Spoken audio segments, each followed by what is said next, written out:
Hi, I thought you might want to join me while I put the batteries in the K1 and take a look around at the internal battery adapter, the KBT-1. So first of all, the things that are different, you can see when you have an internal battery adapter, you have a little tiny speaker with a smaller grill over in the corner, and you have an extra switch, and you have an internal battery off on. So you can turn that off and on when you're using external supply. The back of the cover doesn't, or the back of the radio doesn't change, except for the fact that now you have thumb screws here. So we'll go ahead and take those out. And if you go online, there's a downloadable manual for the adapter, and it'll tell you the types and number of all the screws and all that sort of stuff if you were looking at trying to replicate any of this stuff. And then the cover just lifts off.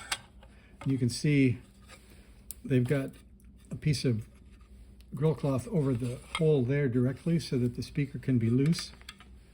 And we'll zoom back out a little bit, or in and out once.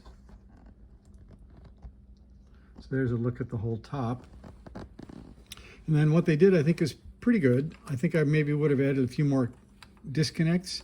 There's the smaller speaker with a small rubber washer that fits on the back when you drop it in the hole here. And then this was a little confusing when I first got it. The battery holder will come out this far, so you can change batteries and put them in and out. I thought this was also interesting, though, when I first noticed it, that the way they made this is it's just got a square notch on the side, and it drops over the screw hole for the mount, or for the stand on both sides. So there's no real connection for this thing, just two notches. And there's the switch and a diode in there. Like I say, I think I would have added a way to unplug it, but that's okay. Anyway, we'll put that back in and put it over the two notches again. So that drops down in. And then I'll show you this. This is what I used to charge the batteries that came with it. And the batteries that came with it are 1.2 volt, 2800 milliamp hour batteries by PowerL. So they charge actually pretty quickly in this Panasonic adapter. So if you had two of these, you could charge all 8 at once, and you'd be in pretty good shape. So we'll put those in. And when I took this out in the yard today and tried to use it, it was already down to about 10.8 volts, and I haven't charged it since it actually came in the mail. So this will be the first time with fully charged batteries in it.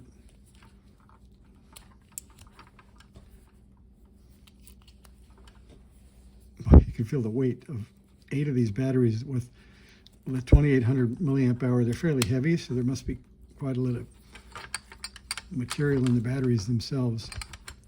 So that drops in like that.